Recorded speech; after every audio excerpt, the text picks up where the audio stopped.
Chapter 1. The Curse Girl. Have you ever wondered what it feels like to be the reason people leave, not for anything you've done, not because you've wronged them or hurt them? No, just because you are. Because your very existence is enough to make them run for the hills, to make them turn their backs and walk away without a second thought.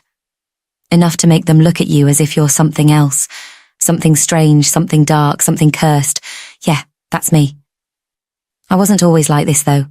There was a time, a fleeting, almost forgotten moment, when I was just like everyone else. Before the curse settled in, before I knew what it meant to be feared, I was just a regular girl. I grew up in the pack, surrounded by the faces of my friends, my family. I loved like anyone else, with open arms and a full heart. I wanted everything that comes with being part of a community. Friends to laugh with, a mate to share my life with, a place to call home. I remember those days, though I can't help but wonder now if they were ever truly mine. But that was before my 18th birthday. It's funny, isn't it? How everything can change on the turn of a page, on the breath of a moment. 1 minute, everything is normal. Your world is still small and cozy, filled with people who care, people you trust. Then suddenly everything turns upside down. You have no warning, no preparation. It just happens, like a shadow falling over you without you even realizing it. That's exactly what happened to me. I still remember that day, my 18th birthday, the day everything changed. I'd just come of age, and for the first time, I felt the weight of it, of becoming a woman. For a brief moment, I felt powerful, like I had everything ahead of me. The world was wide open, and I was going to take it all.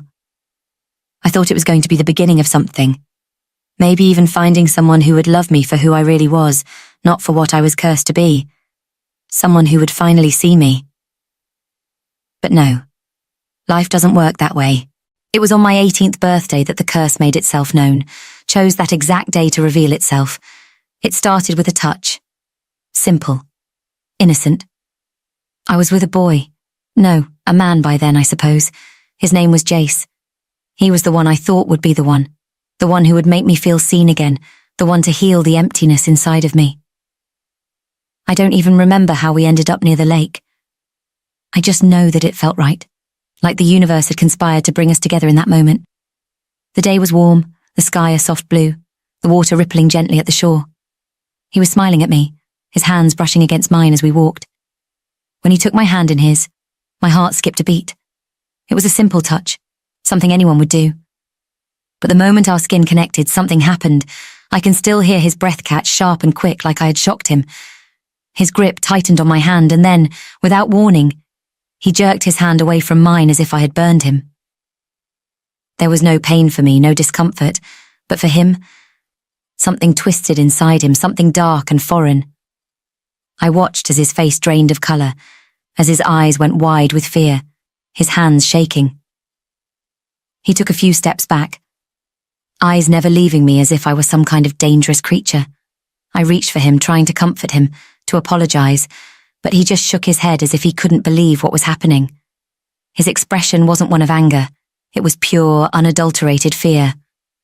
And just like that, without a word, without even a glance back, he turned and ran. I stood there by the water, feeling the weight of his departure, watching him disappear into the distance. I thought maybe it was a misunderstanding, maybe I'd imagined the look in his eyes. But then it happened again, and again. Every time someone touched me, it was the same. The same fear, the same recoil, the same horror in their eyes. It didn't matter who they were, family, friends, people I trusted. The touch of my skin had the same effect on them, every time. They looked at me as if I was something unnatural, something to be feared, something cursed. And that's when I understood. The curse had come. On my 18th birthday, when I thought I was becoming someone new, someone whole. But no, I'd become a curse wrapped in flesh. And now I was alone. Everyone else had their lives, their families, their happiness, and I was left behind, the girl who touched others only to make them run.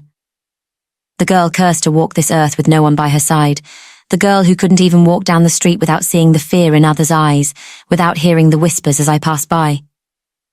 It didn't happen all at once, of course. The pack didn't exile me immediately, but the looks became harder to ignore. The whispers became louder. I could hear them, even when they thought I couldn't. Stay away from her. She's cursed. Don't touch her, or you'll be cursed too. It's in her blood. And soon it wasn't just the pack. It was everyone. My friends, my family. They distanced themselves slowly at first, but then faster, like they couldn't get away from me fast enough. They didn't want to be around someone like me. And I didn't blame them. If I could feel the curse, if I could see it through their eyes, I would have run from me too. So I left. It wasn't an official exile, but it felt like one. It was a self-imposed exile. I wandered lost with nowhere to go and no one to turn to. I moved from town to town, from forest to forest, never staying too long. The curse followed me wherever I went. It was in my touch. It was in my gaze. It was in the way people backed away from me as soon as I entered a room. I would set up camp in the woods, stare at the stars and wonder why I was even alive. I wondered how long I could keep living with this weight on my shoulders, how long I could carry this curse. Every time someone left, it felt like a little piece of my soul went with them.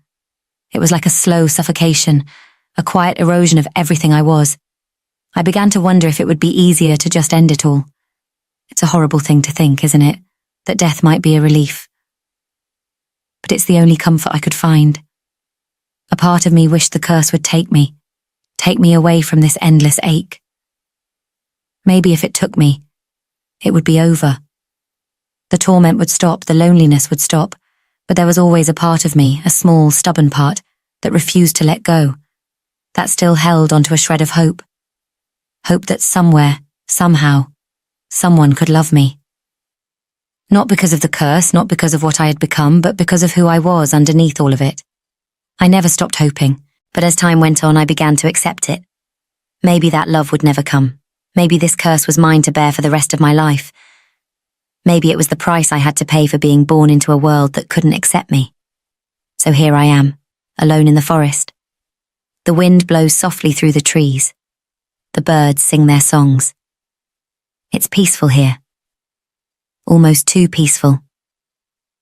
I sit in the shadows, watching the world go by, trying to quiet the chaos in my mind.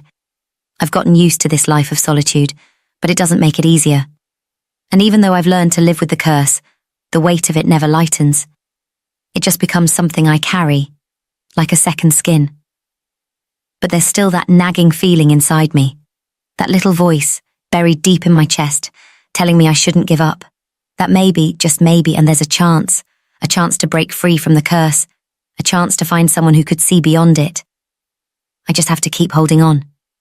But if not, if no one ever comes, if this is the burden I have to bear for the rest of my life, then maybe, just maybe, it's a burden I'll learn to live with. I didn't know what it was, but there was this inexplicable feeling in my chest, an ache that came from nowhere and spread through every part of me. It wasn't fear. No, it wasn't the kind of fear that came with running or hiding. It was something else. Longing, a hunger deep in my bones. I sat there staring into the darkening woods. The sky above me was shifting from blue to black, the stars starting to twinkle faintly as though they were watching me. The night felt alive with possibility, but it also felt like something was missing. Something that had always been missing. I wasn't one to entertain fantasies anymore. I'd learned long ago to silence the part of me that dreamed of things like love, like someone actually seeing me.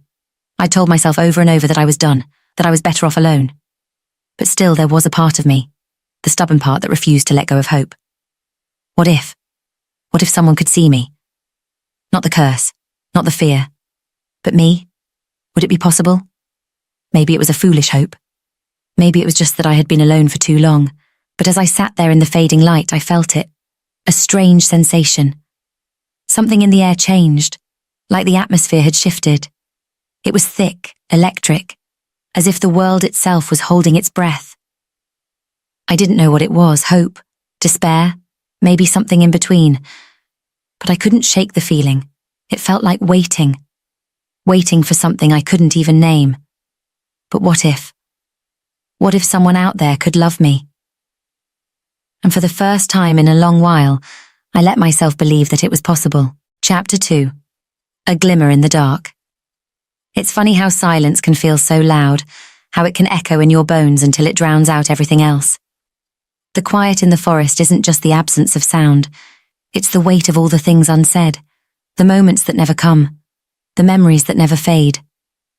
And in that silence, I find myself asking the same question over and over again. Why? Why was I cursed?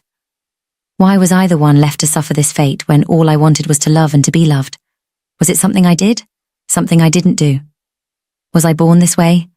Or did the curse find me on the day I least expected it? I've been alone for so long now. I've stopped counting the days. I used to mark time by the changes in the seasons, the first chill of autumn, the bloom of spring, the heat of summer. But now the only thing I mark is the emptiness that stretches before me, longer than I can bear. I've lost track of what it feels like to be around people, to hear laughter that isn't a distant echo. I've forgotten what it's like to touch someone without them flinching, without them pulling away as if I were a wild animal. I've forgotten what it's like to feel wanted, needed, loved. I used to dream, you know. I used to imagine a life where I was whole, where I wasn't this thing, this curse, where someone could see past the fear and look into me, really see me, the girl beneath all the darkness, beneath all the whispers. But those dreams feel like ghosts now, like things that were never real to begin with. They slip through my fingers, leaving me with nothing but the ache of wanting something I'll never have. Sometimes I think the curse is more than just my touch. Maybe it's everything about me. My soul, my heart, the way I love too much, too openly. Maybe that's the real curse. Maybe I was born too broken for the world to handle. But I can't stop thinking about it. The what if. The hope that I'll find someone who will break through the walls I've built around myself. That I'll find someone who will touch me and not feel fear. Someone who won't run the moment they realize what I am. I try to silence the thought, but it's always there, gnawing at me. A small flicker of hope that refuses to die. It's foolish, I know, but it's the only thing that keeps me going. I was walking along the edge of the forest, my feet crunching against the dry leaves as I made my way deeper into the trees. I didn't have a destination in mind, not really. It was just another day, just another walk to clear my mind. The wind blew softly, rustling the leaves above me. The air was cool against my skin, and the scent of pine filled my senses. There was a beauty in the solitude of the forest, but it wasn't the kind of beauty that healed. It only served as a reminder of everything I was missing. As I walked, I could hear the faint sound of rushing water in the distance, the lake, the same one where everything had changed, where I had met Jace, where I had felt the curse for the first time, a place I'd avoided for so long, but today I found myself drawn to it. Maybe it was the need for something familiar, something from a time when I wasn't this broken version of myself. Or maybe it was just that I had nowhere else to go. I arrived at the lake, its surface still and unbroken. The water shimmered under the pale light of the setting sun, reflecting the colours of the sky. The same colours I remembered from that day. It should have been a peaceful scene, but instead it filled me with a deep sense of loss. I sat down on the bank, my legs drawn up to my chest, and stared out across the water. The world felt like it was holding its breath, waiting for something to happen. Waiting for me to make a decision I wasn't ready to face. I thought about Jace again. About how everything had seemed so perfect in the beginning. He had been kind to me, genuine in a way I hadn't experienced in so long. He had made me believe, even if just for a moment, that I was worthy of love. That maybe, just maybe, I wasn't cursed after all. But then I ruined it. I ruined everything with a single touch. The moment our hands had met, everything had shattered. The curse hadn't just taken me away from him. It had taken away the chance of ever having anything real. I sighed, my breath coming out in a soft shudder as the cool evening air wrapped around me like a blanket. I closed my eyes, willing the tears that had been threatening to spill to stay hidden. There was no reason to cry. Crying wouldn't change anything. It never did. The rustle of leaves behind me caught my attention and I tensed. My hand instinctively moved to the small blade at my side. The forest was full of animals, of course, but my instincts had been honed over years of living alone. I was always on edge, always waiting for something or someone to come. But then I heard it. Footsteps. Human footsteps. I froze, every muscle in my body going rigid.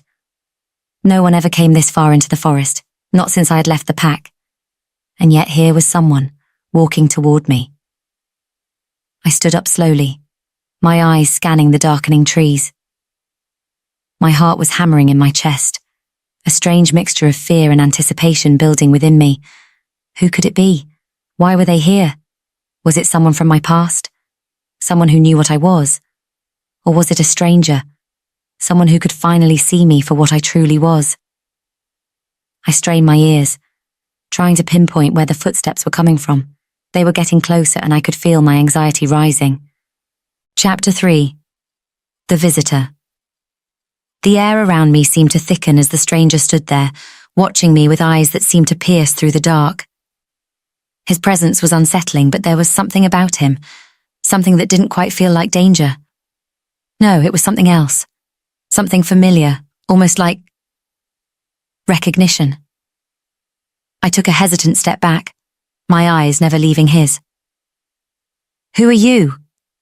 I repeated, louder this time, trying to summon some strength into my voice. I was alone in this forest, and this man, whoever he was, had found me, had known where to find me. That fact alone was enough to send my pulse into overdrive. He tilted his head slightly, as if the question amused him. "You've been alone for too long, haven't you?" he asked, his voice calm, but the underlying edge of it struck a chord in me. I didn't answer right away. What was there to say? Wasn't it obvious? "Why do you think I'm here?" I finally muttered, glancing down at the ground, feeling the weight of my words settle in the silence between us. The man didn't speak immediately. Instead, he stepped closer, his movements deliberate but not threatening. He seemed to know exactly how to approach me, how not to provoke the fear I could feel bubbling inside me. His presence, though unnerving, didn't feel like the others, like the pack or the strangers who had run away from me. No, this felt different. The man didn't speak immediately. Instead, he stepped closer, his movements deliberate but not threatening. He seemed to know exactly how to approach me, how not to provoke the fear I could feel bubbling inside me. His presence, though unnerving, didn't feel like the others, like the pack, or the strangers who had run away from me. No, this felt different. "Because you're waiting," he said, his voice soft but unwavering, waiting for something or someone to come. But it's never that easy, is it? I clenched my fists at my sides, trying to steady myself. It was true. I had been waiting for something or someone to break the curse, to show me that there was more to me than this. But I wasn't ready to admit that to him, whoever he was. "Who are you?" I asked again, my voice steadier this time, though my heart was racing. He smiled faintly, like a secret he wasn't ready to share. "I'm someone who's been searching for you," he said, his eyes narrowing just a fraction. "I know what you are, and I know what you're capable of." At his words, a chill ran down my spine. What did he mean by that? What was I capable of? The curse had taken everything from me. It had stripped me of my life, my future, my family. What could I possibly have left to give? The man seemed to notice my confusion. His gaze softened almost imperceptibly. "I didn't come here to cause more pain," he added, his voice almost a whisper now. "I came to offer you a choice." "A choice?" I scoffed, though there was a flicker of interest in my voice. How many choices had I been given in my life? How many times had I felt like I was drowning in a sea of things I couldn't control? But this was different. This wasn't just some random encounter. This was something important. "Yes," he said, his voice gaining strength. "The choice to stop running, to stop hiding, and to face what's been holding you back. The curse isn't the end of your story, it's just a part of it. But you have to decide what comes next, and you don't have to do it alone." I stared at him, trying to process what he was saying. I had spent years running from the curse, from myself, from the people who feared me. How could I possibly stop now? How could I let someone like him get close enough to help me? "Why do you care?" I asked, the suspicion rising in my chest. "Why are you offering me this choice? What do you want from me?" He took another step closer, his eyes never leaving mine. "I don't want anything from you," he said softly. "I want you to understand that there's more to you than this curse. There's more to you than the fear and the whispers. You were never meant to live in the shadows, and I'm here to show you how to step into the light." His words hit me like a wave, and for the first time in years I felt something stir deep inside me. Hope. It was fleeting, but it was there. Alive, just beneath the surface. I don't even know who you are, I said, my voice shaking now, my breath coming faster. How can I trust you? He didn't answer right away. Instead, he looked at me with an intensity that made me feel like he could see right through me, to the very heart of what I was. You don't have to trust me, he said finally. But I'm here to help you, and you'll make the choice when you're ready. I didn't know what to say to that. Part of me wanted to run, to turn and disappear into the night like I always had, but another part, something I hadn't allowed myself to feel in a long time, wanted to stay, to listen, to hear him out. What's your name? I asked, my voice barely above a whisper. Malik, he said, his lips curling into a small, knowing smile. And I've been waiting for you. Waiting for me. The words resonated with me, bouncing around in my mind like a song I couldn't quite place. I can't just... I started, shaking my head as if to dismiss the whole conversation. I'm cursed. People leave because of it. I can't change that. Malik's gaze softened. You're not cursed, not in the way you think. But you've allowed this curse to define you, to control you, and now it's time to take back your power. I didn't know how to respond. The idea of taking back my power, of controlling something that had made me feel so small for so long, seemed impossible. How could I fight something like that? Something so deep inside of me. I'm not like you, I whispered. I don't have the strength. You do, Malik said firmly. The strength is already inside you. It always has been. You've just forgotten how to use it. His words hit me like a punch to the gut. I had forgotten. Forgotten that there was a part of me, buried so deep under the curse, that still had the potential to fight back. That still had the strength to stand up, to stop running, to live. I didn't know if I could believe him. I didn't know if I was ready to face what lay ahead. But for the first time in so long, I felt a flicker of something. Maybe it was hope, or maybe it was just the fear of being alone forever. Either way, I knew one thing for sure. My story wasn't over. Not yet. I was lost in him. The way his eyes softened when they met mine, the way his breath quickened just a fraction as he stood just a step too close. And for the first time, in this chaos, in this madness that had become my life, I felt seen. And for the first time, I didn't want to look away. Chapter 4. Forced proximity improved. The moment I thought I had a semblance of control over the chaos that had become my life, the curse proved me wrong. There I was, standing in the middle of the Alpha's cabin. Well, if you could even call it a cabin. It was more like a sturdy, rustic fortress nestled in the heart of the Pack's land. The walls were made of thick logs, the fireplace crackling with warmth in the corner, and the wooden furniture was so well crafted it looked like it could withstand a storm. Yet, despite the sturdy structure, everything inside felt so fragile, especially me. You're staying here, the Alpha had said when he led me in. His voice, as always, was deep and commanding, and he had looked at me with those eyes that softened whenever they landed on me, eyes that, despite the fear I had always held for them, had an unspoken promise buried in them, a promise of safety. Or maybe something else. But that wasn't the problem, was it? The problem was what he said next. We need to keep you close, the curse. If you're not near me, it's worse. You don't understand. The bond between us, it's not just a connection, it's dangerous. I wanted to argue. I wanted to say no. I don't want to be anywhere near you. I'll only hurt you, but the words never left my mouth. But, because deep down I knew he was right. The further we stayed apart, the worse his pain became. It was like a tug of war inside me. A battle between the overwhelming need to push him away, to protect him, and the undeniable pull that seemed to drag me closer to him every time I looked at him. Every time he looked at me. I'm not going anywhere, he had added, his voice like a comforting blanket, making everything feel safer even though it wasn't, and that was that. There was no arguing, no discussion. The Alpha had made his decision, and it wasn't just about him anymore. It was about both of us.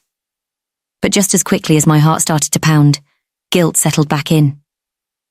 The thought of staying close to him terrified me. Every inch of me screamed, stay away, like a warning flashing neon in the back of my mind, because I knew what would happen if I let him get too close. I knew the cost. I had seen it with Jace. with everyone I had ever touched. But the Alpha, he refused to listen to me. And for reasons I couldn't quite explain, I couldn't push him away. Not this time. The days that followed were strange. He insisted on staying near me, sitting with me, eating with me, even when I tried to pull away. It felt like being suffocated and held in the same breath. I couldn't stand how naturally he slipped into my space, like he had always belonged there. I couldn't explain it, but I wasn't sure I even wanted to. Every morning we'd go on walks and he'd help me gather food for our stay. He'd ask questions about things I hadn't thought about in years, about my past, my family, the life I'd left behind. Each question felt like a weight pressing down on me, but he didn't give up. His quiet insistence was oddly comforting. He'd laugh at the stories I told, even the ones about my awkward childhood, when I was still naive enough to think I could have a normal life. There was something about his laugh, deep and genuine, that made me feel like maybe, just maybe, I could let myself laugh too, even if just for a moment. But then there were the silences, the ones when he'd catch me staring at him or watching his every move, my breath caught in my throat. He'd catch my gaze and hold it just a little longer than necessary, and I'd quickly look away. The moments when the weight of our proximity became too much to bear. I could feel it in the air, the electricity between us, the bond that stretched between us like a taut string ready to snap, but I didn't know if it would break me or him, and that terrified me more than anything. On the third night, I couldn't sleep. Again. It was the same old story. My mind raced, filled with thoughts of what the future would hold. Could I live like this forever, constantly looking over my shoulder, afraid that the curse would eventually consume both of us? I slipped out of bed, careful not to wake the Alpha, and made my way to the small window at the far end of the room. The moonlight filtered through the glass, casting a silver glow across the floor, making everything feel both ethereal and distant. I pressed my forehead against the cool glass, staring out at the darkened forest.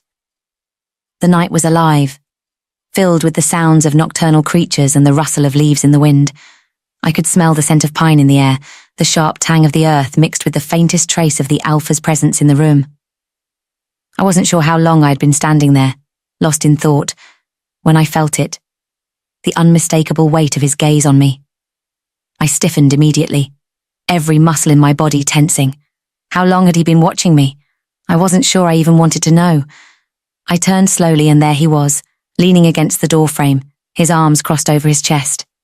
He was watching me intently, his eyes dark and unreadable, but there was something in them, something that made my heart skip. "You can't sleep either?" he asked softly, his voice like gravel, but there was something gentle beneath it. Something reassuring. I shook my head, not trusting myself to speak. I couldn't. If I opened my mouth, I was afraid my emotions would spill out like a broken dam. He took a step forward, his movements slow, deliberate, like he didn't want to startle me. He didn't need to say anything, but still, his presence filled the room, pressing in on me, filling the space with something too familiar, too intense. "You're not alone, you know," he said quietly, his voice soft but firm. "You're not alone in this, not anymore." The words hit me harder than I expected. I wasn't sure what I had expected him to say, but it certainly wasn't that. The weight of his words seemed to hang in the air, suffocating me in its honesty. I opened my mouth to respond, but nothing came out. What could I say? What should I say? I wanted to tell him that he didn't understand, that he couldn't possibly understand the kind of burden I carried. But in that moment, I realized something. He already knew. He knew what it felt like to be a leader, to carry a responsibility so heavy it threatened to crush you. Maybe he didn't know about my curse specifically, but he understood burden. He understood duty. "I'm not scared of you, you know," he added, his voice a little more intense now, his eyes never leaving mine. "I'm not running away." I could feel the bond between us pull tighter with every word. My heart hammered in my chest. The connection. It wasn't just physical. It was everything. The way he looked at me. The way his words wrapped around me like a shield, even though they held no promise of safety. I couldn't breathe, Not because I was afraid, no, it was something else entirely, something familiar. Why? I whispered, unsure of how the word escaped me. He didn't hesitate. Because you're mine. The words, so simple, so sure, shattered whatever walls I had left. I wanted to run. I wanted to scream. But most of all, I wanted to believe him. To believe that maybe, just maybe, I could have this. We're not done yet, he continued, stepping closer now. I'm not leaving you, no matter what happens. My breath caught in my throat as I watched him step closer. His presence was overwhelming, his scent, his warmth, his sheer force of will filling every inch of the room. And then, when I least expected it, I found myself wanting. Chapter 5. Deepening Attraction. The days had started to blur together in a way that I couldn't quite explain. Each morning felt like the last. Each evening felt like the first. Time moved differently when you were constantly on the edge, teetering between what you wanted and what you feared. And right now, I was teetering on the edge of something I couldn't fully understand. Something that felt too real to ignore. It wasn't just the curse anymore. It wasn't just the bond between me and the Alpha. It was something else, something stronger, more dangerous. It was the way his presence wrapped around me like an invisible force, a pull I couldn't break free from. The closer we got, the harder it was to pretend I wasn't feeling it. The attraction, the connection, the intensity, it was growing with every passing moment. At first I tried to ignore it. I told myself that it was just the curse playing tricks on me, that I wasn't really feeling what I thought I was. But that was the lie, wasn't it?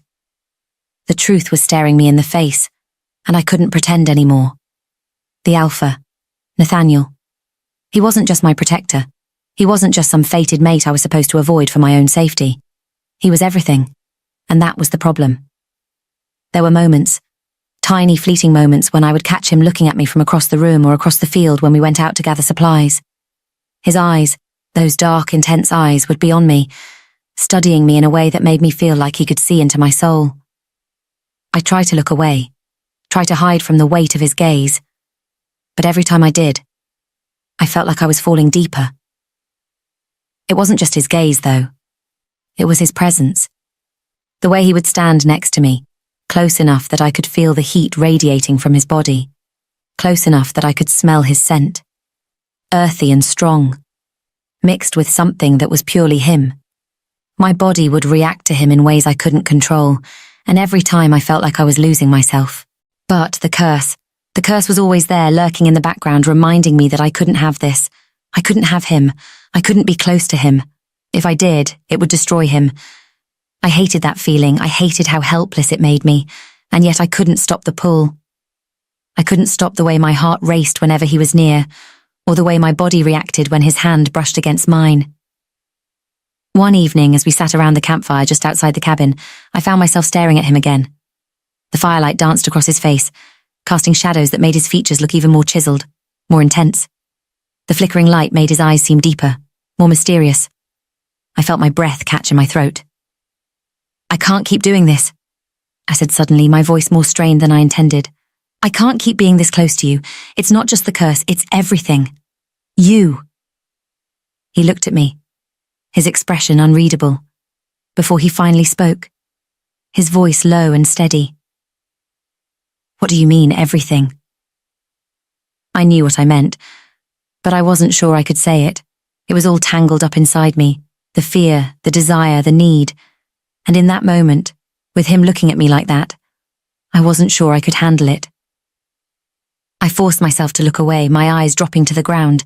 I'm not just afraid of what the curse could do to you, I said, my voice trembling. I'm afraid of what I'm starting to feel. For you.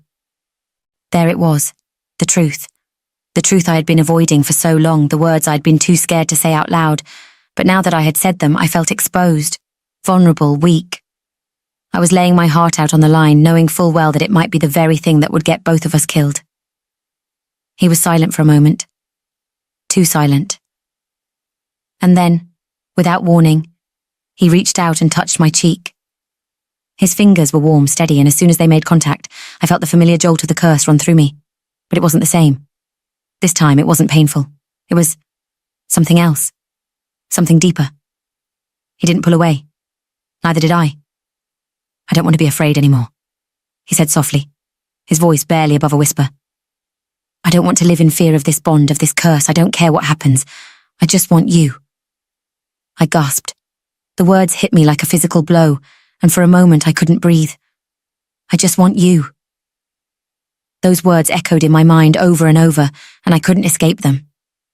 I looked up at him then, my heart hammering in my chest.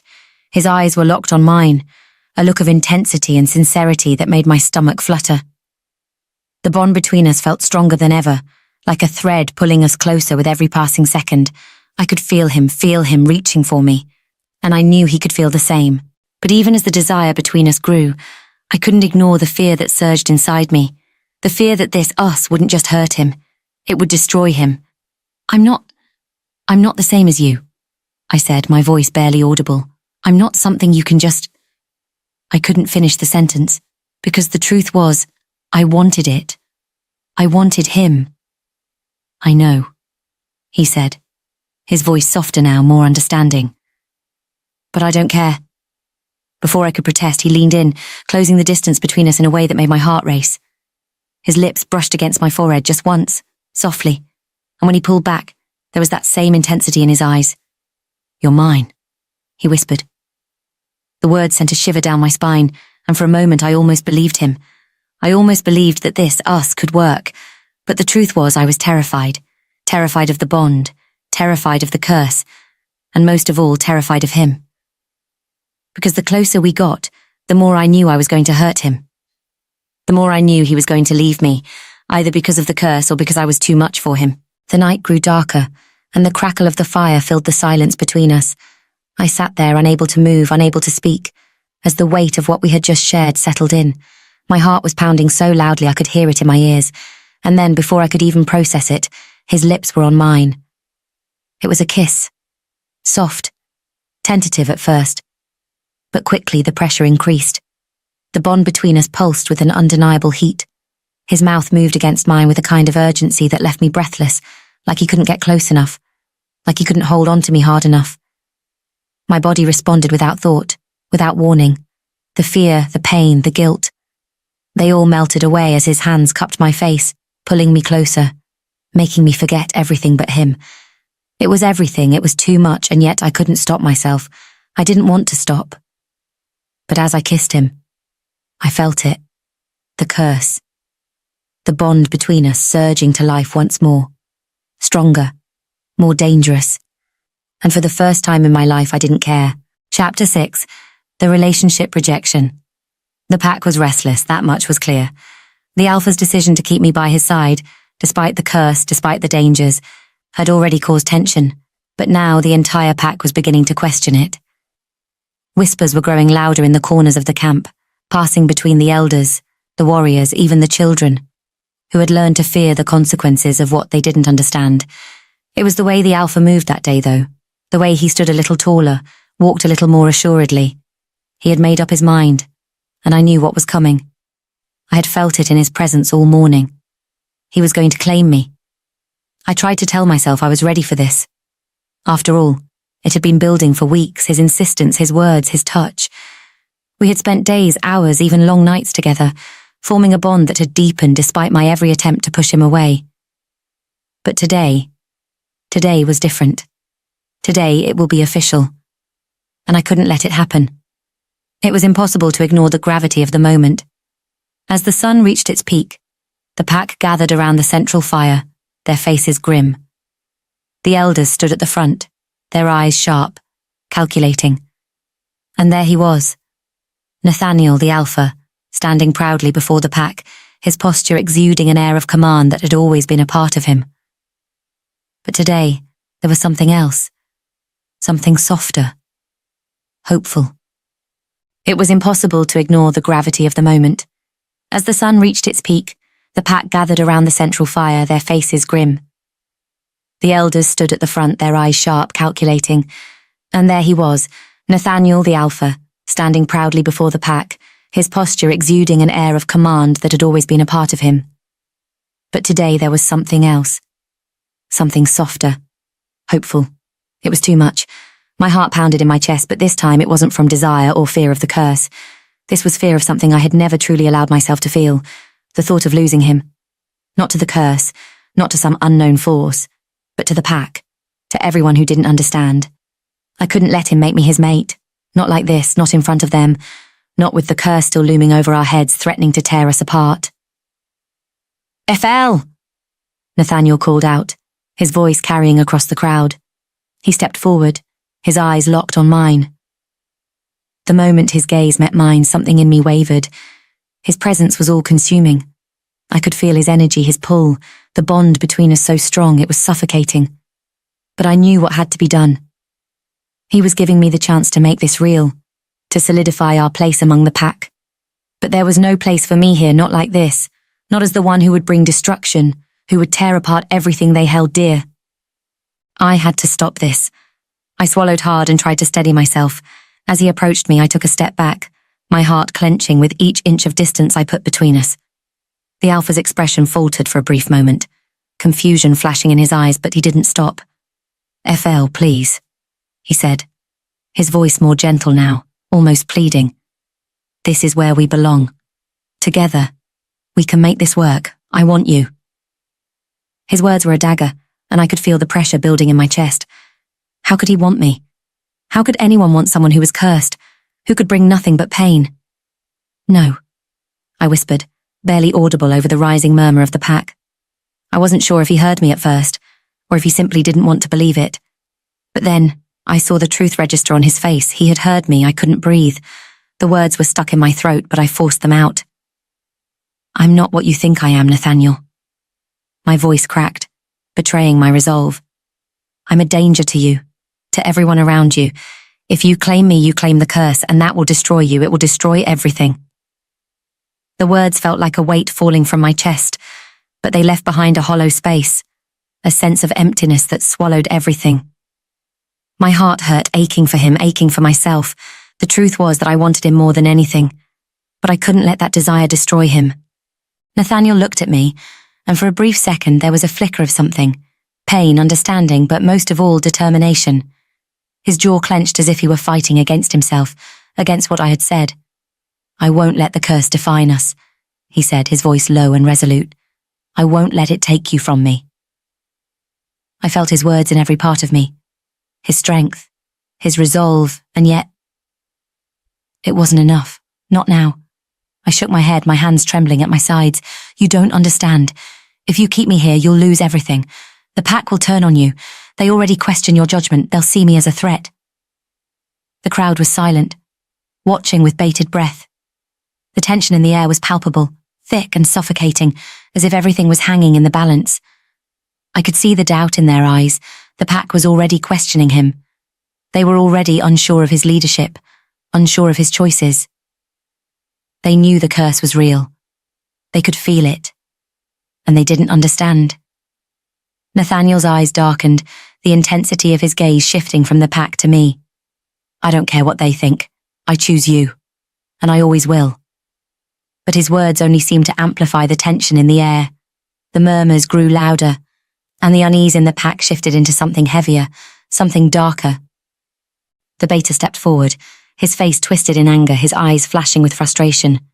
You're making a mistake, Alpha, he growled. You can't put the pack at risk for this woman. She's nothing but trouble. She's cursed. You know it. I flinched at the words, the sting of his judgment seeping deep into my skin. The pack was divided. I was a liability. And the Alpha, Nathaniel, was too blind to see it. I'm not going anywhere, he said, his voice cutting through the growing discord. FL stays with me. But the pack wasn't ready to accept it. They didn't understand the depth of the bond between us. They didn't understand why he had chosen me over them, over everything they had built, and it was tearing them apart. As the beta continued to argue, his voice growing louder, the elders stepped in, their presence commanding silence. Their eyes swept over me with a coldness that made me feel like I was already being exiled. The accusations were clear in their gaze, the distrust too heavy to ignore. You're jeopardizing the pack, Alpha, one of the elders spoke, her voice stern and unwavering. Your decisions are clouded by this bond.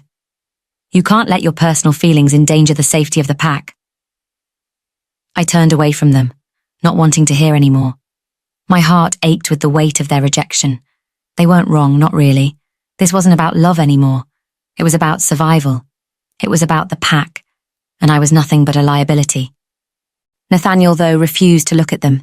He didn't take his eyes off me. "I'm not rejecting her," he said, his voice firm and final. "I'm choosing her." The tension between us, between the alpha and me, was thick enough to cut with a knife. The pack stood in stunned silence as the beta glared, the elders muttering among themselves. But I could see the truth in Nathaniel's eyes. He wasn't backing down. And neither was I. I just rejected him in front of them all, and the pack, my new family, the pack that had once been my home, was beginning to unravel at the seams. Chapter 7. The pack's betrayal. The weight of the days following my rejection of the alpha hung heavily over me. Every breath felt like a battle, every step a reminder that I was now a stranger in a pack I had once called my own.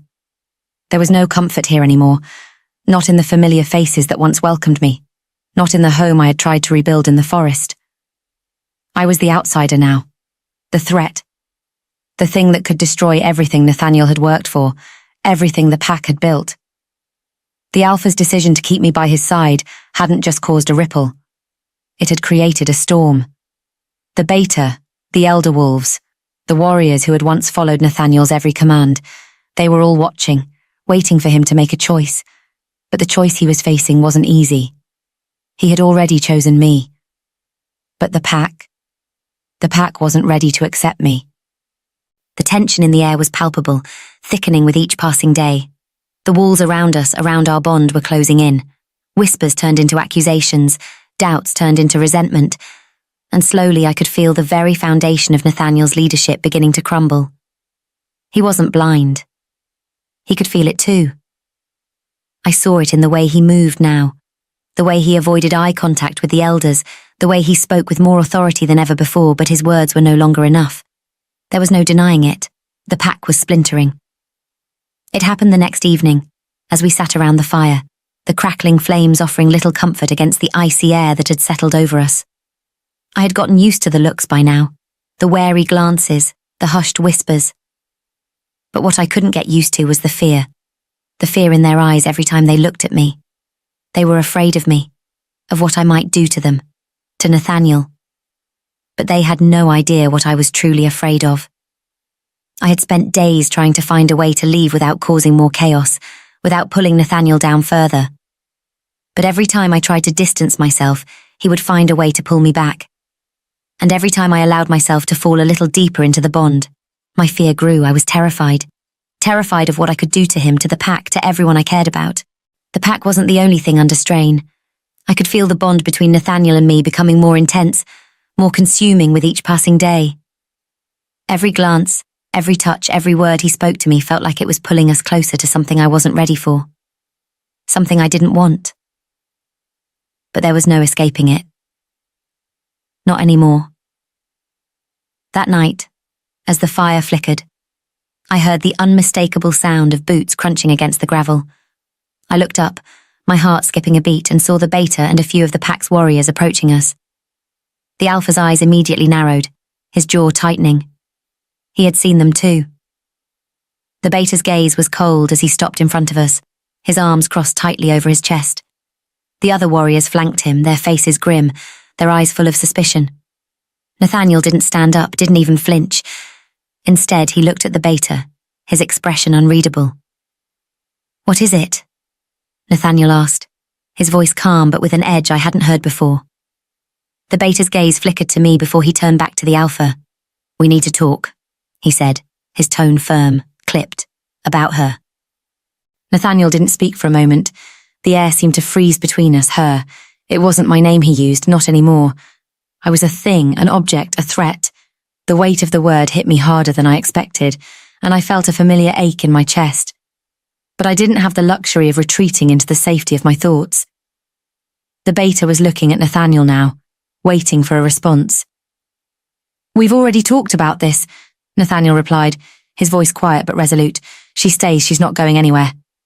But the beta shook his head, his eyes hard. "That's where you're wrong, Alpha. She can't stay. She's a danger to all of us."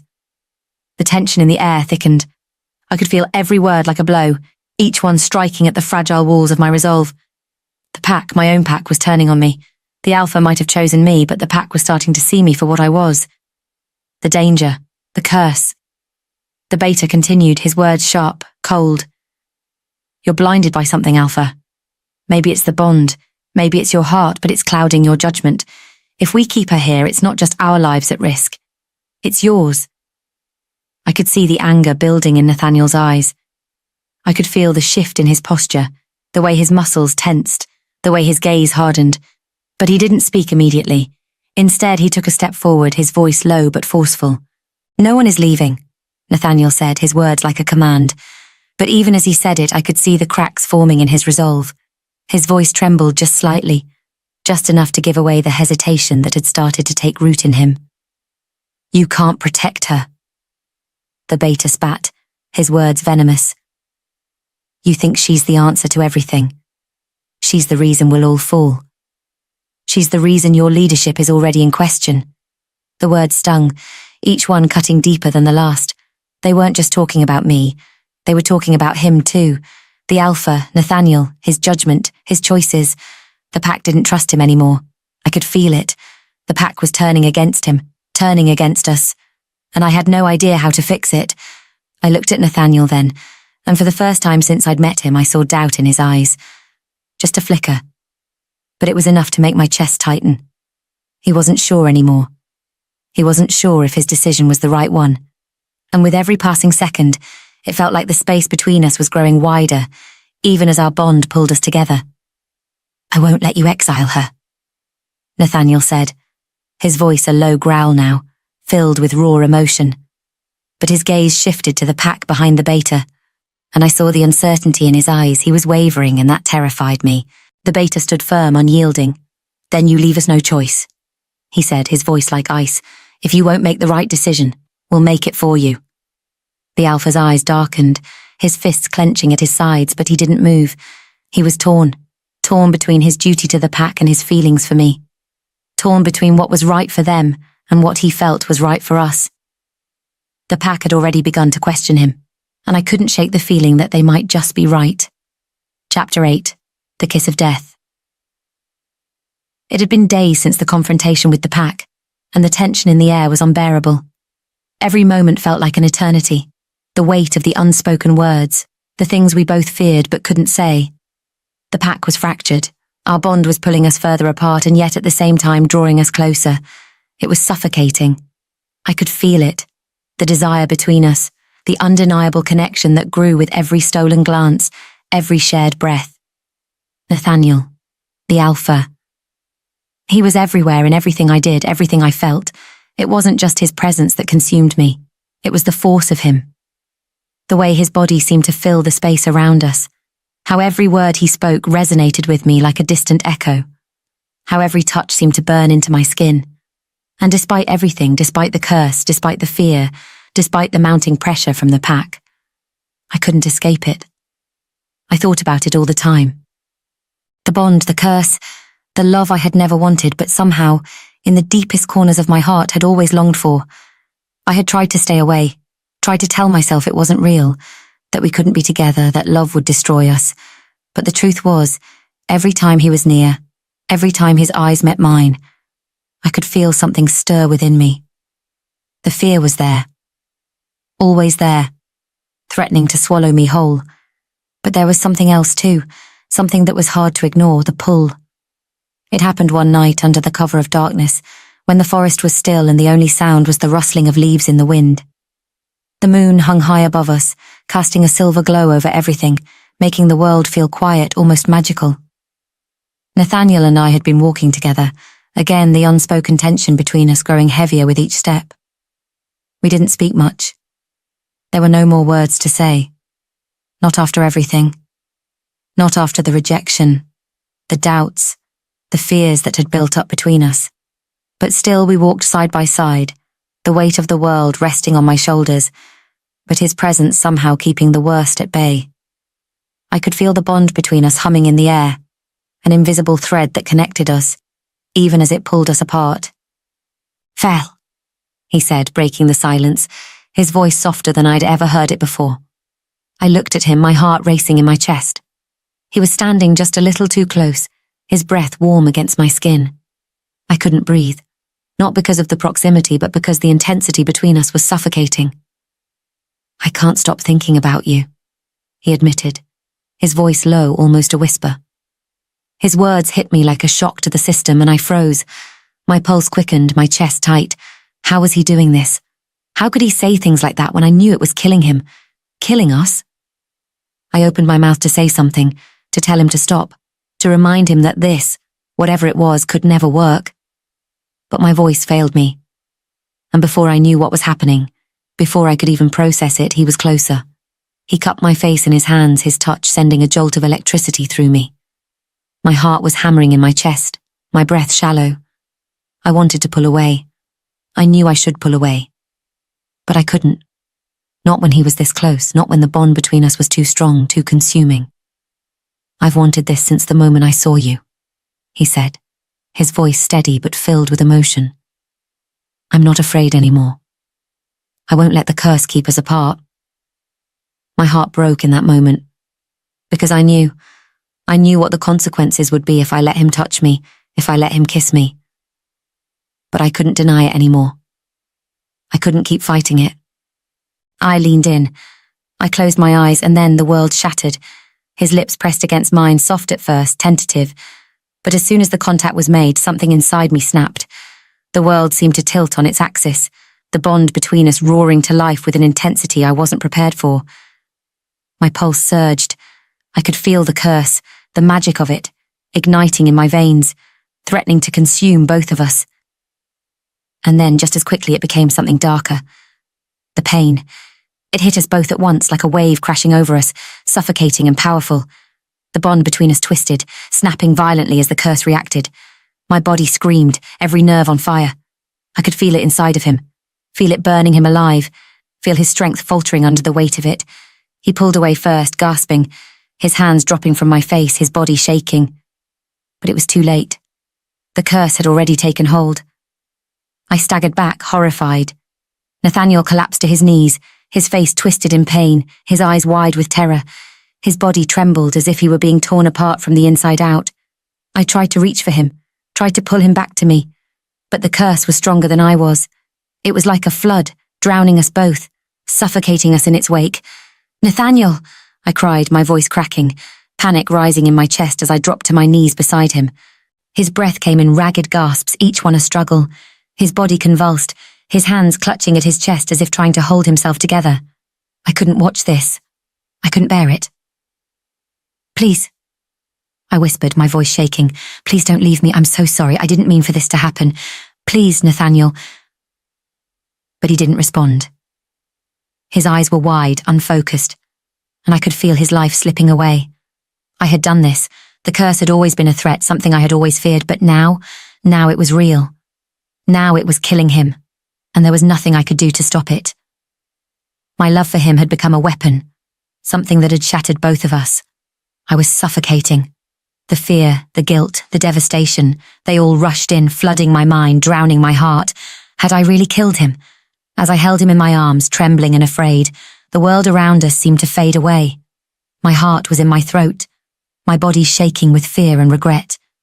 Had I killed him? Chapter 9. The Forbidden Ritual. The silence in the forest was unbearable. The night air, once comforting, now felt suffocating. Nathaniel lay still beside me, the weight of his body pressing into my own, and I couldn't even tell if he was still breathing. His chest, once so full of life, was eerily still, and every breath I took was a reminder of how close I had come to losing him. I had kissed him. I had allowed myself to fall into the bond, and it had nearly killed him. No, I had killed him with love. My heart pounded with guilt, the crushing weight of my failure pressing down on me like an iron vice. I couldn't sit here, not knowing if he would wake up. I couldn't wait any longer. The curse was still wrapping its tendrils around us, feeding off of the love we had tried to build, and it was only a matter of time before it consumed us both. There had to be something. There had to be a way to fix this. I set out in the dead of night, not knowing where I was going, only knowing that I had to try something, anything, to save him. My heart burned with desperation, with fear, but most of all, with the need to fix what I had broken. The bond between us was too strong, too consuming to simply walk away from. But the fear of losing him, of knowing that he was slipping away from me because of a decision I made, was eating me alive. I walked for hours, my mind racing with possibilities, but none of them were good enough. None of them could save him. It was then that I remembered the stories, the whispers about an ancient seer, someone who could see beyond the veil, who could sense things that no one else could. They called her the Oracle of the Forest, and though I had heard tales of her since childhood, I never imagined I would seek her out. But tonight was different. Tonight I had no choice. I needed answers. The forest around me seemed to stretch endlessly as I made my way deeper into the heart of it. The trees were older here, their trunks twisted and gnarled with age, their roots reaching down into the earth like tendrils of some ancient, forgotten magic. I had been here before, but the air felt different now, heavy with an unspoken presence. It wasn't long before I found her. She was standing there in the clearing, her long cloak flowing around her like a dark mist. Her face was hidden beneath the hood, but I could feel her eyes on me, piercing through me, seeing straight into my soul. "You've come," she said, her voice ancient and rich with power. "I've been waiting for you." My breath caught in my throat as I took a step forward. "Please," I begged, my voice breaking. "I need your help. The Alpha. He's dying. The curse. It's killing him, and I don't know what to do. I can't lose him." The seer didn't speak at first, only watching me, her expression unreadable. The silence stretched between us, and for a moment I thought she wouldn't answer. But then she lifted her hand and the air seemed to hum with energy. The world around us blurred, and a strange, eerie light seemed to emanate from her, illuminating the space with an unnatural glow. "The curse is powerful," she said softly, her voice like the rustle of leaves in the wind. "It is a bond like no other, forged from love and pain, from loss and desire. But you knew that already." I nodded, tears threatening to spill from my eyes. "Please, tell me what I can do. There has to be something." The seer tilted her head slightly, studying me with an almost knowing gaze. "There is a way," she said, her voice heavy with gravity, "but it is not without its cost. The curse can be broken, but the bond must be surrendered completely. You must both give of yourselves in ways you cannot imagine. It will take all that you have, and more." I didn't hesitate, I couldn't. "What do I need to do?" "The ritual requires two things," the seer continued, her gaze never leaving mine. "The first is trust. You must surrender to the bond completely without hesitation. Only then will the curse be broken, but there is a catch." My heart skipped a beat. "A catch?" She nodded slowly. "The second part of the ritual is the most dangerous. One of you must make the ultimate sacrifice. One of you must give up your life to sever the curse completely. If neither of you is willing to make that sacrifice, the curse will remain, and both of you will be lost." The words hit me like a thunderclap. My chest tightened, and I couldn't breathe. The Alpha, Nathaniel, was willing to die for me. I knew he would be. He had already proven that with every breath he took, every time he pulled me closer despite the danger. But me? Could I be willing to sacrifice myself for him? Could I bear the weight of the love I had for him, knowing that it could be the very thing that killed us? "No," I whispered, shaking my head. "I can't. I won't let him die because of me." The seer's eyes softened with something that looked like pity, though I wasn't sure if it was for me or for him. "The choice is not yours alone, child. It is a choice you both must make. If you're unwilling to sacrifice yourselves, the curse will remain and both of you will suffer." I felt my knees buckle, and I collapsed onto the forest floor, my heart heavy with the weight of what I had just heard. The sacrifice. The choice. It was more than I could bear. Nathaniel was already willing to die for me. How could I let him make that choice alone? How could I live with myself if I allowed him to give up his life just to save mine? "Please," I whispered, my voice barely audible. "Tell me there's another way." The seer shook her head slowly, her expression somber. "There is no other way.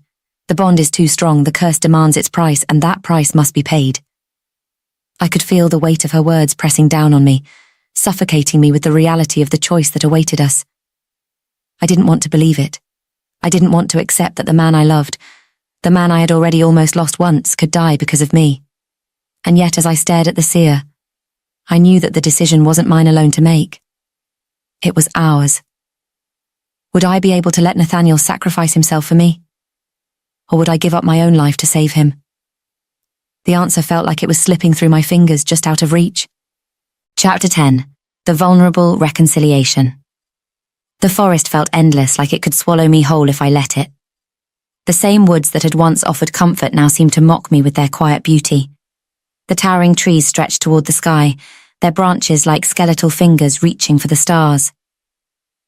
I walked almost aimlessly, lost in the weight of my thoughts, the ache in my chest growing heavier with every step. Nathaniel, the alpha, my alpha. The very thought of him was enough to send my heart into a chaotic rhythm. Every moment I spent with him felt like I was walking on the edge of a cliff. One wrong move and we would both fall into the abyss. But it wasn't just the curse anymore. No, this was more. This was love. And love was dangerous. It had been a few hours since I had left the clearing where the seer had told me the truth about the ritual, since the moment I had learned the price we would both have to pay. I had spent those hours lost, wandering, trying to make sense of everything, but nothing made sense. Nothing could prepare me for the reality that we were at a crossroads that would determine not just our future, but our survival. I couldn't do it. I couldn't bear the thought of losing him. And yet the very act of loving him felt like a death sentence, a ticking clock that could explode in the blink of an eye. But even with the truth hanging over us, there was something I had to face, something I couldn't run from any longer. I found him, standing at the water's surface, looking out at the reflection of the moonlight on the ripples. The cool night air ruffled his hair, and for a moment I almost thought I saw a shadow of something in his expression, a sadness I couldn't quite place. But I couldn't hide from him any longer. I couldn't pretend. I approached him slowly, my heart in my throat, unsure of what to say. When he turned to look at me, there was that same intensity in his eyes, warm, patient, and unwavering. But beneath that gaze, I saw something else. Fear. I've been thinking about what the seer said. I began, my voice barely above a whisper. The ritual, the price we have to pay. Nathaniel didn't speak, but I could see the way his body tensed, as if bracing for the storm. He knew what I was going to say, he knew what was coming. Do you understand what it means? I asked, forcing myself to meet his gaze. One of us has to die. If we want the curse to end, if we want to have a future together, one of us, either you or I, has to make the ultimate sacrifice. That's what the bond demands. There it was. The truth, spilling from my mouth, raw and jagged. He didn't say anything at first. He just looked at me, his expression unreadable. The silence stretched between us, thick and suffocating. I could feel the words I needed to say, the words that would tear us apart, trying to break free, but I couldn't get them out. Instead, I took a deep breath and stepped closer to him. I've been running from this, I confessed, my voice shaking, running from the truth, but I can't do it anymore. I can't pretend that I don't love you. I've tried, Nathaniel. I've tried so hard to push you away, to tell myself it's all a mistake, but I can't. Tears burned at the back of my eyes, but I refused to let them fall. I wouldn't cry. Not now. Not when we were standing on the edge of a decision that could change everything. I love you, I said again, my voice stronger this time, as if the weight of those words would finally set me free. But I can't lose you, and I won't let you sacrifice yourself for me. He stepped toward me, his expression softening as his gaze fell to my lips, then back to my eyes. His hand reached for mine, his touch warm and grounding like an anchor in the storm that raged inside me. You're not losing me, he said, his voice so calm, so certain. I'm not going anywhere. You can't make me leave. Not now. Not ever.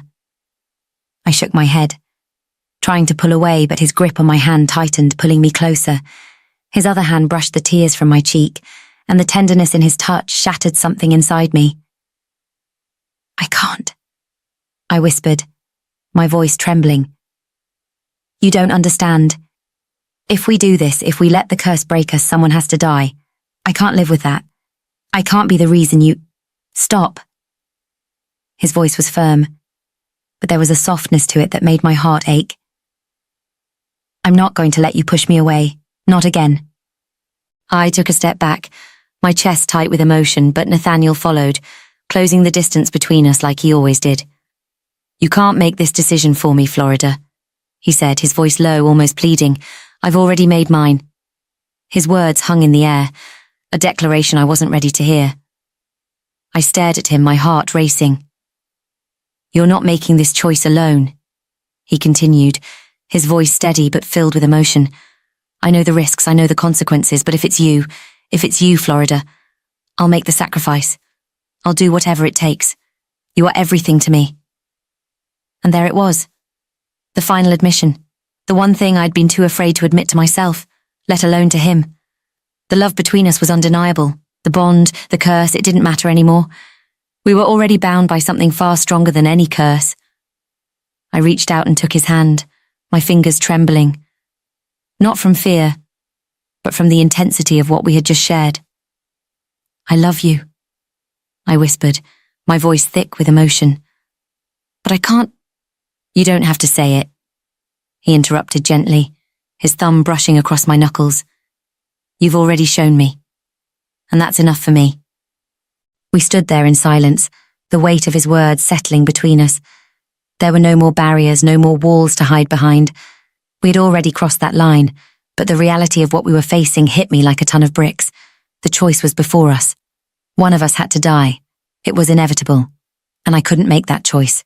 Not for him, not for me, but neither could he. Chapter 11. The Betrayal and the Choice.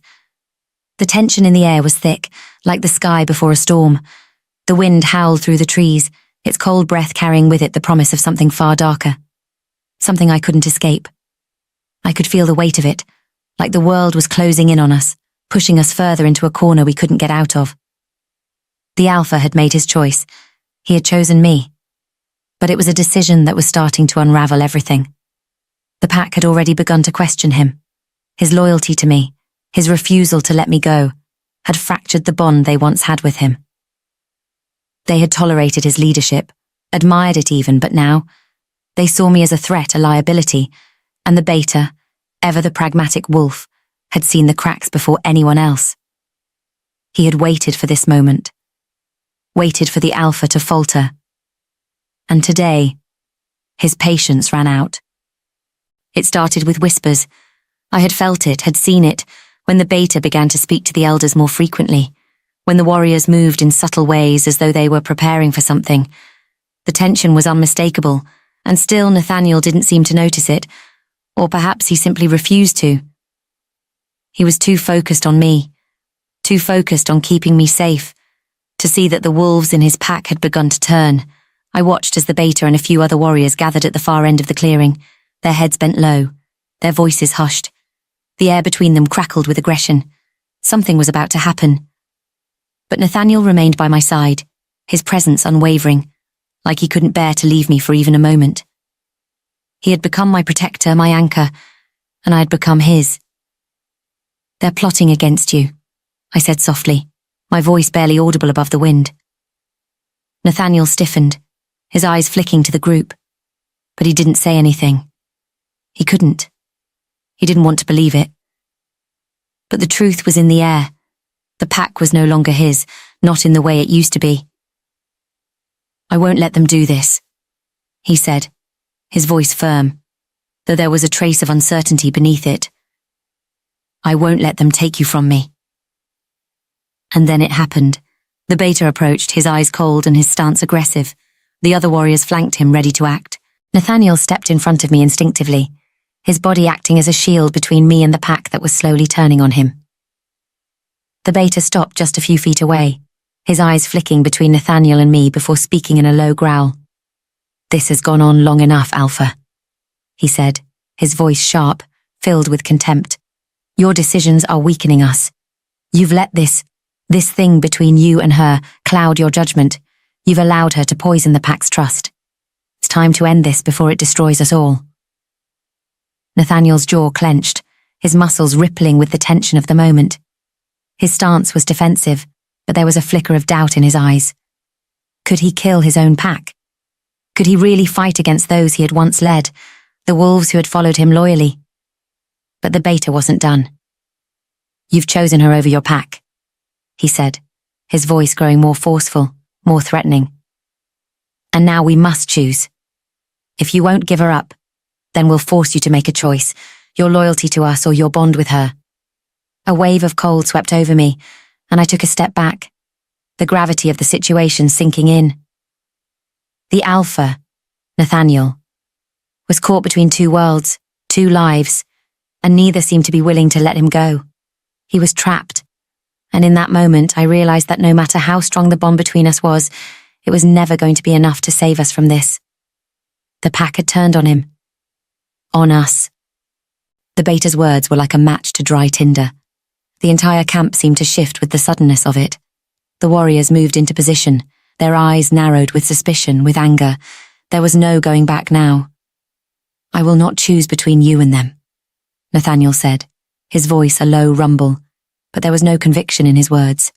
He was torn. And that was when it happened. The pack attacked. It was a blur of motion, chaos erupting all around us. The warriors lunged and Nathaniel reacted immediately, his wolf surging to the surface. He growled, his body shifting as his claws extended, fangs bared. But even as his wolf fought for control, his eyes were locked on me. His need to protect me was greater than his desire to fight back. He couldn't do both. I backed away as the pack moved in. Nathaniel, I whispered, fear flooding my veins. I wanted to run, wanted to escape, but I knew he couldn't leave me. Not now. Not when everything was falling apart. He reached out for me, his hand brushing against mine, and for a split second everything else disappeared. The chaos, the fighting, it all became secondary. We were in this together. But that wasn't enough. I knew it wasn't enough. Nathaniel's eyes flashed with determination. Get back, he commanded, his voice feral raw. Stay behind me. I didn't argue. There was no time, no choice but to trust him. The beta advanced, his eyes filled with fury, but Nathaniel was standing his ground. He wouldn't move, wouldn't back down. But the longer the fight dragged on, the clearer it became. The pack wasn't going to stop, and Nathaniel couldn't kill his own people, even if it meant losing everything. As the battle raged on, Nathaniel pushed me further behind him, his body a wall of protection between me and the pack. But I could see the indecision in his eyes, the hesitation that had been growing ever since the moment he had been forced to choose between his pack and me. The Alpha wasn't going to kill his packmates. But would they kill him? Chapter 12. The Alpha's injury. The world was nothing but chaos and confusion as we ran through the forest, the crackle of branches snapping underfoot, and the growls of the pack echoing in the distance. The sound of wolves on our trail, my pack, chased us relentlessly, their anger, their betrayal, pulsing like a cold wave against my skin. Every step I took, I could feel the weight of the decision we had made. Every step I took, the fear gnawed at me. What if it wasn't enough? What if we couldn't escape this? Nathaniel was beside me, running strong and fast, but I could see the strain in his movements, the way his body faltered every few steps. He was injured. I had seen it in the heat of battle, the way his shoulder had twisted under the force of the beta strike. But even then, even in the midst of the fight, he hadn't flinched, hadn't wavered. He'd protected me. But now, as we ran through the dense forest, I could feel the toll it had taken. Nathaniel, we need to stop, I said breathlessly, my voice tight with panic. You're hurt. You're not going to make it if we don't get you help. His eyes flickered toward me for a split second, the familiar fire in his gaze still burning with intensity. But there was something else there too, something dark, something exhausted. And he knew I was right. He had been pushing himself harder than ever, not for him, but for me. No time. He gritted out, his breath ragged. We need to get to safety first, then we'll figure it out. His words were final, and even though I knew he was right, the fear in my chest tightened. He was losing strength. The blood that stained his tunic told me everything I needed to know. His shoulder was deep with injury, the mark of the beta's claws still fresh and raw. Every step he took sent shockwaves of pain through his body, but he refused to stop. And then it happened. He stumbled. My heart lurched in my chest as he fell to one knee, clutching his shoulder. Nathaniel, I cried, dropping to his side instantly, my hands reaching for him, trying to steady him. I'm fine, he said through clenched teeth, but his voice betrayed him. The strain was clear. The blood loss was taking its toll. My heart lurched in my chest as he fell to one knee, clutching his shoulder. Nathaniel, I cried, dropping to his side instantly, my hands reaching for him, trying to steady him. "I'm fine," he said through clenched teeth, but his voice betrayed him. The strain was clear. The blood loss was taking its toll. "No, you're not," I insisted, my hands shaking as I tried to help him to his feet. "We need to get you somewhere safe.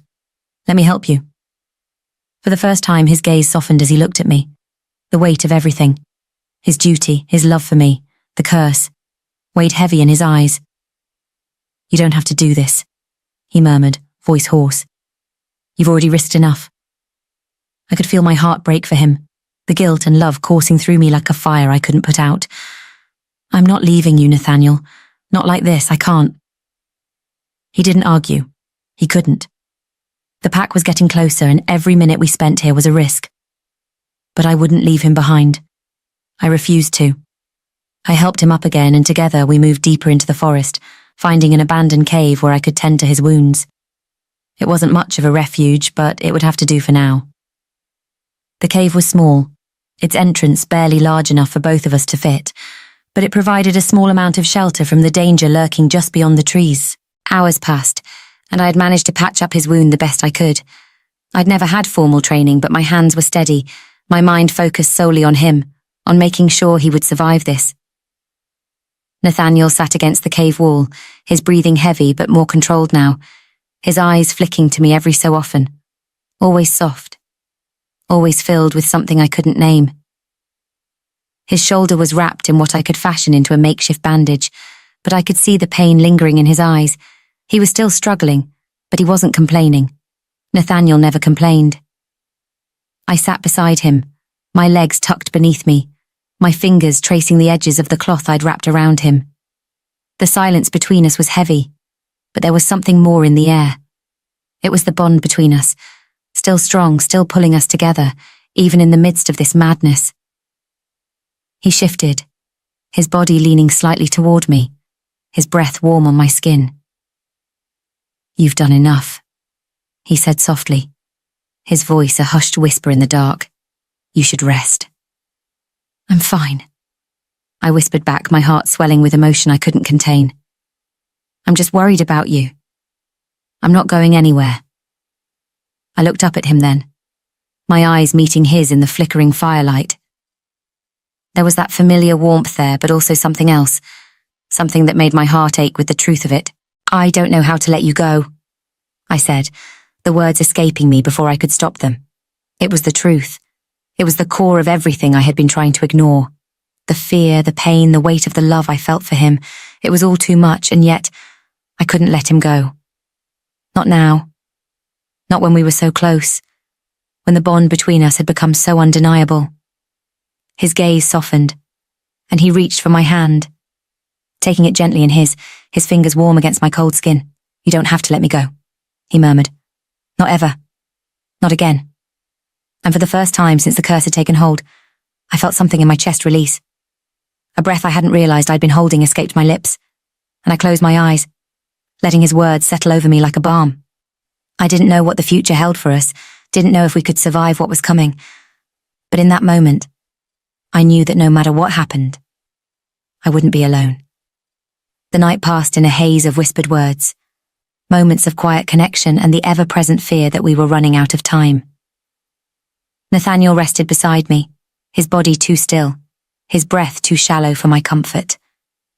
But every time I tried to sleep, I was haunted by the same thought. The pack would never stop coming for us. The curse would never stop pulling us together, and it would destroy us both if we couldn't find a way to break it. I couldn't let that happen. Chapter 13. The Last Choice. The world outside the cave was still and silent, save for the faintest sounds of the forest. The pack was closing in, their presence like a dark cloud hanging over us, a constant reminder of the danger we faced. But it wasn't just the pack that threatened us now. It was the curse, the bond between us that had become something both beautiful and terrifying. And now, it had come to this. Nathaniel was still with me, but barely. The wound on his shoulder had festered, the blood still seeping through the bandage I'd wrapped so hastily. He hadn't moved much since the fight. Every time he tried, he'd stumble, his body betraying him, the weight of the curse, the battle, and his injuries overwhelming him. He had given everything to protect me, his strength, his will, his body, but it wasn't enough. It was never going to be enough.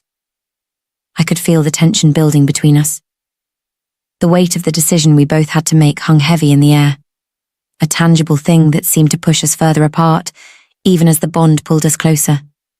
The ancient seer's words echoed in my mind, reverberating through every corner of my thoughts. One of us must die. Nathaniel was willing to sacrifice himself for me. I knew that. I could see it in the way he looked at me, in the way he refused to let me go, even though the curse was slowly destroying him. He had made his choice. He would die for me, but could I let him? Could I really stand by and watch him sacrifice everything for me? I sat beside him, my hands trembling as I worked to clean the wound again, but there was no use. I could see the exhaustion in his eyes, the flicker of pain that crossed his face whenever he moved. I won't let you do this, I said, my voice soft but firm. My heart ached knowing the truth. I didn't want him to die. Not for me. I couldn't lose him. He turned his head to look at me, his expression unreadable, but there was something deeper in his gaze, something vulnerable. It was the first time I'd seen him like this. FL, he said, his voice hoarse, barely a whisper. You don't understand. I would do anything for you. I'd do everything. But I can't live with myself if I let you die, if I let this curse take you from me. I closed my eyes, the weight of his words pressing down on me. He didn't understand. He didn't know how much this was tearing me apart. The thought of losing him. The thought of having to choose between him and the rest of the world. Between my life and his. I love you, I whispered. The words barely leaving my lips before the weight of them almost crushed me. I love you, Nathaniel. But I can't let you sacrifice yourself for me. I can't lose you. His hand reached for mine, his fingers trembling as he held my hand in his. I won't lose you, he said, his voice filled with pain and conviction. You're my everything. I've waited my entire life for you. I can't go on without you.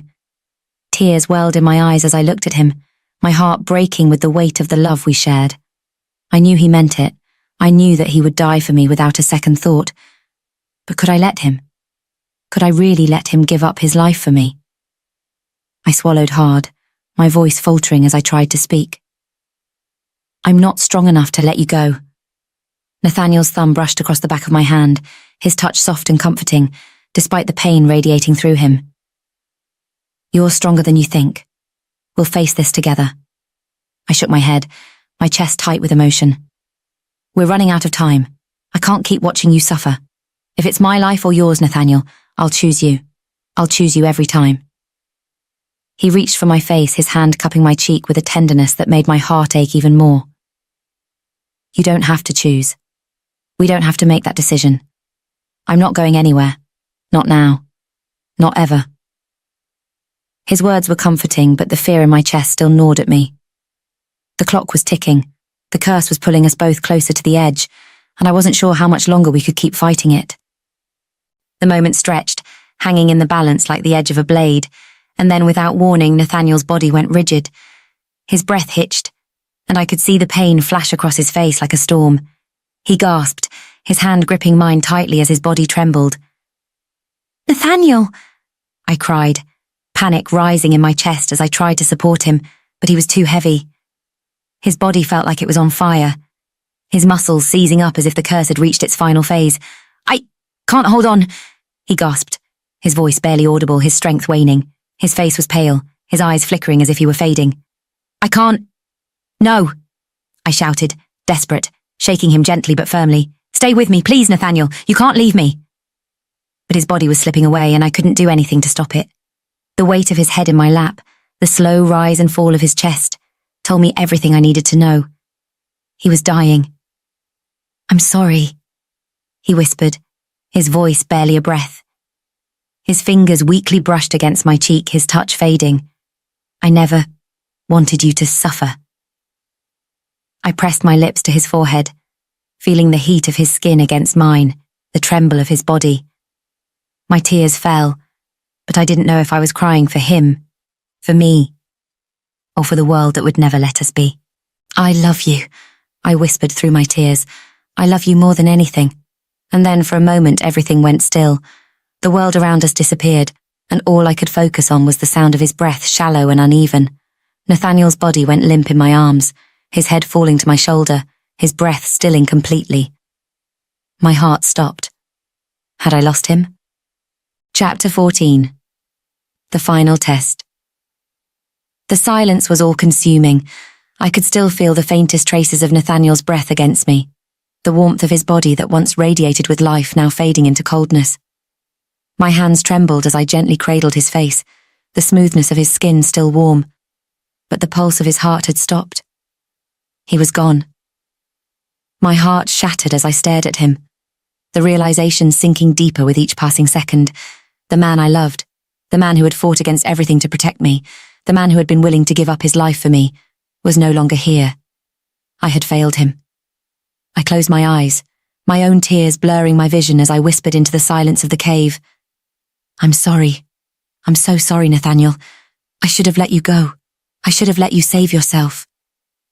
I felt the weight of his absence in every fibre of my being, but the grief, though overwhelming, was not the only thing that filled the air. There was a tension, a shifting energy that began to fill the space around us. It was subtle at first, like a faint breeze, but then it began to grow stronger, swirling like a storm on the horizon. The ground beneath me seemed to hum with power, and the air grew thick with an unspoken presence. I felt it before I saw it. The moon goddess had returned. It began slowly at first, just a ripple in the air, like the calm before a storm. Then, as though summoned by the desperation in my heart, the cave walls seemed to shimmer with an ethereal glow. The light grew, intensifying, until it was almost blinding. My eyes flew open and I saw her. She stood before me, tall and radiant, her presence like the moonlight itself, soft, yet overwhelming. Her face was a mix of kindness and sadness, her eyes shining with an ancient understanding. The moon goddess. Why? I whispered, my voice cracking as I looked at her, my heart still heavy with the weight of what I had lost. Why did this have to happen? Why did I have to make this choice? The moon goddess's gaze softened as she approached, her presence calming despite the chaos in my soul. It was never meant to be this way, she said, her voice like the wind in the trees, gentle but filled with power. The curse was not meant to break you, Florida. It was meant to test the strength of your love, to test whether you would endure the trials, not just for each other, but for your destiny. You were never meant to suffer, but love often requires great sacrifice. I shook my head, feeling the weight of her words. But I failed. Nathaniel is gone. He gave everything and I couldn't save him. I couldn't be strong enough to protect him. The moon goddess took a step closer, and I felt a warmth spread through my body, a comforting embrace that soothed the pain in my chest, even if just for a moment. You did not fail. You were never meant to carry this burden alone. I looked up at her, confusion and hope mingling in my heart. What do you mean? You see, she continued, her gaze turning to Nathaniel's still form. The curse was never meant to destroy you. It was meant to forge a bond, one that would endure despite the darkness, but it was also meant to test you both. Nathaniel's love for you was his strength, but it was also his greatest vulnerability. I looked at Nathaniel again, my chest tightening as I thought of everything he had given for me. But now he's gone. How can I live with that? You will not be alone, the moon goddess replied, her voice firm and steady. For the bond between you has not been broken. The choice Nathaniel made was the true sacrifice, one that was never meant to be final. His sacrifice will bring him back. It will bring you both the freedom you desire. I stared at her, confusion still clouding my mind. But he's dead. How can he come back? The moon goddess smiled softly, a knowing look in her eyes. The bond between you is stronger than you realize. Your love, your willingness to face the trials, this is what will break the curse. It is your love that will bring him back. I shook my head, not fully understanding what she meant. How? How can love bring him back? How can anything bring him back? You will see, she said gently, her hand outstretched toward Nathaniel. The love you share has already begun to work. You have suffered, yes, but you have also chosen each other, sacrificed for each other, That is what breaks the curse. The ground beneath us began to tremble, the light growing brighter until the entire cave was bathed in a soft golden glow. I looked back at Nathaniel, still limp in my arms, but something had shifted. There was a warmth, a pulsing energy radiating from him, and then I saw it. His chest rose, a small, faint movement at first, but then it grew stronger. His breath deepened. I held my breath, my heart hammering in my chest. Slowly, Nathaniel's eyelids fluttered open, his gaze blurry at first, but then sharp with recognition. "FL," he whispered, his voice hoarse but full of life. "I'm here." I gasped, my hands trembling as I cupped his face. "Nathaniel," I whispered, disbelief filling my chest. "You're alive. But how is this possible?" The moon goddess's smile deepened, and she slowly faded from view, leaving us alone in the cave once again. But this time the air felt lighter. The curse was broken. The weight had lifted. As Nathaniel's eyes focused on me, his expression filled with wonder and disbelief, I realized something. He was no longer the same. There was a change in him, a subtle transformation in his eyes, in his aura. He was different, but was it for the better? Or had the cost of the curse transformed him into something else entirely? Chapter 15, The Happy Ever After, and Maybe. The dawn of a new day broke through the dense canopy of trees, its soft light spilling into the cave, where Nathaniel and I had spent the last few days in isolation. The air felt different now, lighter, almost as if the very world around us had exhaled a long-held breath. The curse that had plagued us for so long was gone. The weight of the past no longer pressed down on us, suffocating us with its demands. We were free. Nathaniel sat beside me, his hand in mine as we watched the sun rise over the horizon. His body had healed, the transformation in him evident in the quiet strength that radiated from his every movement. The marks left by the curse were gone, his energy restored, but there was something deeper, something more than just physical strength. His eyes, once filled with pain and uncertainty, now shone with clarity, with purpose. And when he looked at me, it wasn't just the bond that connected us. It was the love that we had built, the trust, and the sacrifice. We had fought for each other. We had endured the worst, and now we were standing on the other side, together. The pack had been uncertain at first. After everything that had happened, my rejection, Nathaniel's indecision, the battles we had fought against the curse and the pack's betrayal, it wasn't easy for them to accept me as their Luna. They had seen me as a threat, a danger to their alpha. But over the last few days, things had changed. The bond between Nathaniel and me was no longer something to fear. It was our strength. The elders had gathered, their faces solemn, their eyes watchful, but there was a new understanding in the air. The alpha had proven his loyalty to the pack, but more importantly, he had proven that his loyalty to me was unshakable, and I had shown them that I wasn't a monster, that I wasn't the curse. Today was the day that everything changed. We walked into the heart of the pack's gathering place, side by side, hands intertwined. The air was thick with anticipation, and I could feel the eyes of the warriors, the elders, and even the children upon us. I knew they were watching us closely, waiting to see if we were truly fit to lead, but I wasn't afraid, not anymore. Nathaniel's grip on my hand tightened slightly, a silent reassurance that we were in this together. The pack fell silent as we approached the central fire, the flickering flames casting long shadows on the ground. "The time has come."